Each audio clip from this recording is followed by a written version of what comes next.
Só que eu coloquei Ararat, mas eu não sabia que esse emoji existia.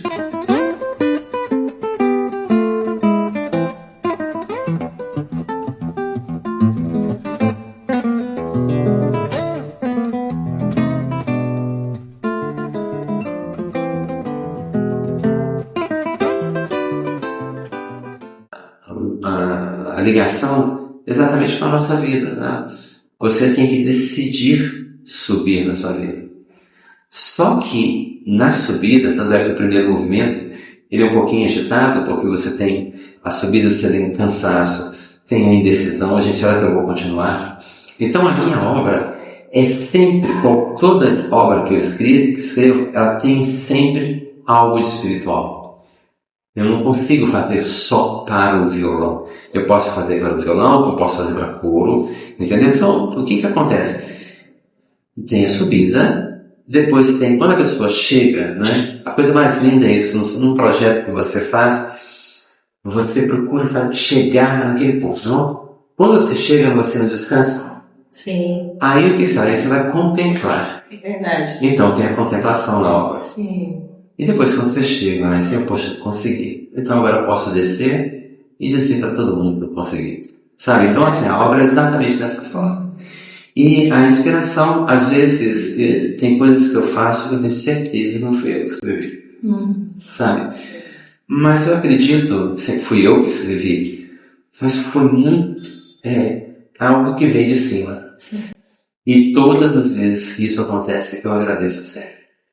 Essa gratidão, sabe? Entendeu? É importante muito isso. E como você falou, ver as pessoas, os violonistas, grandes violonistas, tocando sua obra, realmente é muito bonito. Sabe? É muito gratificante. Sim. Que ela vai continuando, entendeu? Isso, como se fosse uma semente. Exato. Que vai só dando frutos. Só dando frutos, exato. Eu não escrevo só, por assim, volto a dizer, não é só para o violão, é através do violão. Ou através de um coro, ou através de um quarteto de cordas, entendeu? Então, esse que é o processo que eu uso. Às vezes estou tomando banho e tem uma melodia que vem na sua cabeça e fala, meu Deus, eu tenho que escrever isso rapidinho, entendeu? Termina o banho e rapidinho vai lá e escreve. Verdade. E dali as coisas começam a desenvolver.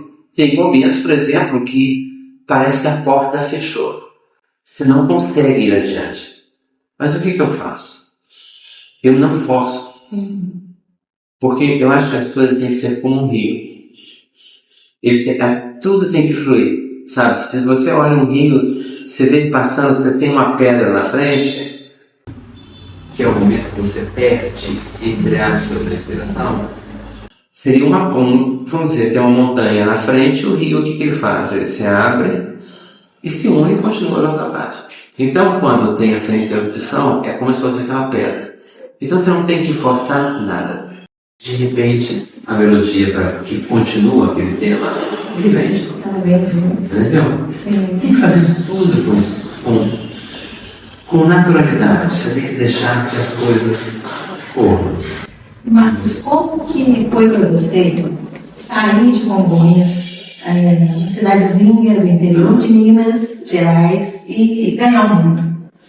Olha, tem uma coisa que eu sempre, essa imagem que eu tenho sempre comigo, duas.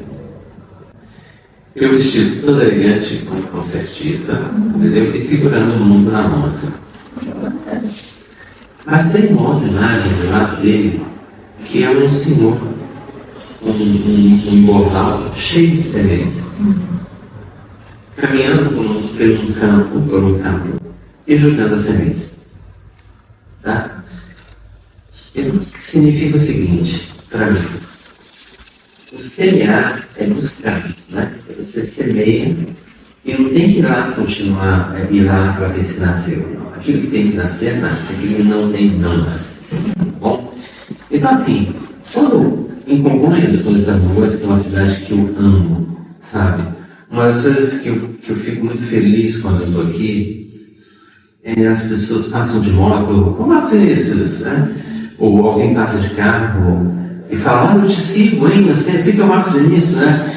Então, assim, isso para mim tem um valor tão importante, porque todas as pessoas que me conhecem sabem que eu sou o mesmo Marquinhos, entendeu? Não é que chama de Marcos Vinícius, no Rio, chamado de Marquinhos. Aqui em Congonhas, essa coisa do Marquinhos é como voltar no tempo, sabe? Agora, sair de Congonhas foi exatamente como que aconteceu. A primeira coisa que eu fui para o conservatório, fui estudar, mas a primeira coisa que aconteceu foi aqui. Eu estudava no conservatório, voltava para Congonhas, ficava aqui e estudava os cursos normais, não todo mundo, eu não lembro se era a primeira série. Quando tinha um livro de História Social, chegou o Império Romano. Tá? Aí o que aconteceu? Quando eu vi o Colosseu, o Pântano, eu falei, gente, é aqui que eu quero morar. Mas a intenção interessante que eu me lembro até hoje, o meu corpo vibrou todinho quando eu vi, junto com a intenção. Sim. Sabe, foi uma emoção mas tão forte. Agora, poxa, eu não tinha um papai. E tinha uma outra coisa também, né? Dani, o papai já tinha ido encontrar o Senhor, e eu era o filho maior. E sair de Congonhas, né? Para continuar a minha carreira foi muito difícil no início. Eu queria deixar a mamãe. Normalmente o filho mais velho é aquele que, de qualquer modo, substitui não? Então, assim, eu agradeço muito a Dona Iris Coelho, e a Dona Laura Sena, que falou: se ele deixa o seu filho sair, ele precisa sair. Então, vai dar um ponto aqui que não foi muito fácil, porque as pessoas vejam quando você está lá, não, talvez uma pessoa que não tive, por exemplo, você teve sorte, mas não, eu não tive sorte. Eu só tinha coragem de enfrentar a outra zona que não é de conforto. Não foi fácil. Foi muito difícil. Então, assim, eu tinha que trabalhar, tinha que estudar, tinha que fazer conservatório. E quando eu saí, eu falei: mamãe, eu nunca vou pedir para a senhora um tostão. Aí eu perguntei, não, por que você não vai fazer isso? Não, porque eu estou saindo. É a minha vontade. Se ela deixou, eu vou.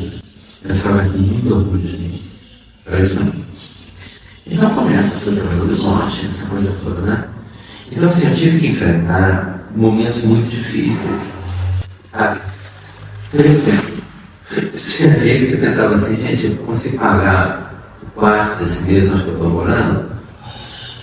E a alimentação, como eu faço? Eu vou contar uma coisa aqui que pode parecer muito triste, mas foi de muita importância. Por isso que eu dou muito valor a todas essas coisas. Tudo. Tinha dias que a gente não tinha, eu conheci eu não me lembro o nome dele, eu me lembro o apelido dele, era uma Marchapé. Parecia um ratinho, entendeu? Era uma pessoa deliciosa. E ele estava para estudar engenharia. E a gente ficou amigo, e ele tinha o mesmo problema, às vezes faltava dinheiro mesmo, e eu não pedia para a mamãe.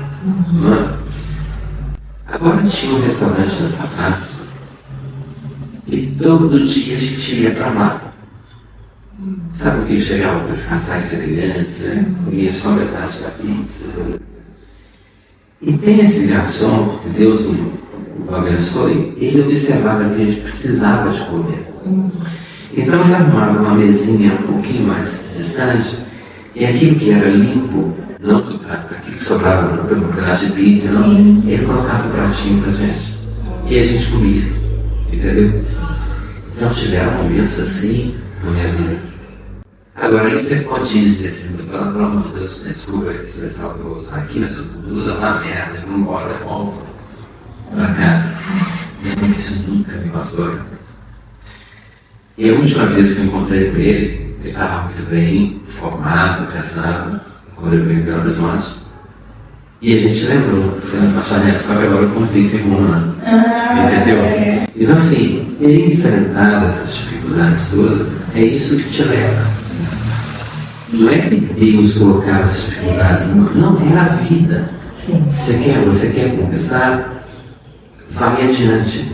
Você não pode nunca atingir seus objetivos se você continua caminhando, guardando, olhando para os seus pés. Você tem que olhar para aquele ponto onde você quer chegar, entendeu? O concerto, por exemplo, né? Agora tem uma série de concertos quando eu chego lá. Eu já estou sentindo os aplausos do público. Eu já estou sentindo eu lá dentro, entendeu? Então sair de Congonhas e depois ir para conquistar o mundo, aconteceu dessa forma. Aquela emoção que eu senti quando eu vi. Eu tinha um lugar que eu ensinava em Belo Horizonte e tinha eu passava sempre em frente a um seminário chamado Coração Eucarístico, sabe? E eu era assim, Danilo. Qualquer lugar que eu tivesse para tocar, eu tocava, porque eu queria que as pessoas me vissem, me conhecessem, não? Entendeu? Então, o que aconteceu? Um dia eu parei, bati na porta, falei, boa tarde. Eu queria conversar como que o senhor se chama, padre? Ele me disse o nome, padre José, depois.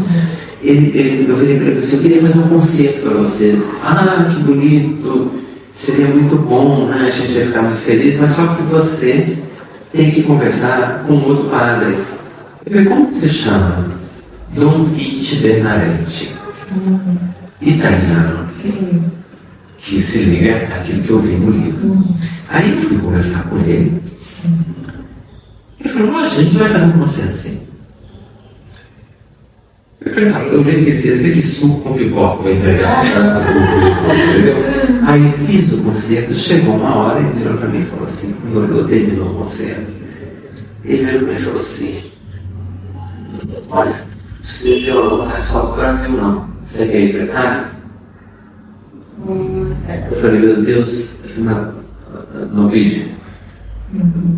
É uma honra, para mim seria uma coisa maravilhosa. Eu vou fazer o seguinte, amanhã você me dá seu currículo, porque minha mãe está chegando em janeiro. Aí você pode até conhecer ela já, ela vem aqui me visitar sempre todo ano. Mandou meu currículo para a Academia Tidiana de Siena, onde o André Segovia ensinava. Mandou meu currículo para lá, eu conheci a mãe deles. Aí de repente ele me chama e diz assim, olha, o seu currículo foi aceito pela academia. Não? Já, eu não tinha condições de alguma passagem aérea, não tinha jeito. Eu falei, como? E as coisas acontecendo? E você diz assim, mas como eu vou realizar isso? Sim. Eu dei, foi aprovado. Conheci a mãe dele que poderia me dar hospedagem. Como eu vou? Eu tinha um aluno que estudava para ser padre. Um dia eu falei com ele disso. Aí ele me convidou, ele falou assim, olha, minha família queria te conhecer, queria que você um dia pudesse jantar com a gente. Eu falei, seria um prazer, muito obrigado, marcamos chegar. Ele no jantar, o senhor José Ângelo, né, em memória, ele virou para mim e falou, olha, é muito delicado falar isso com você, mas meu filho está muito satisfeito de estar com você. E ele me contou que o seu currículo foi aprovado, né? Parabéns. E a gente, sabe, desculpa falar.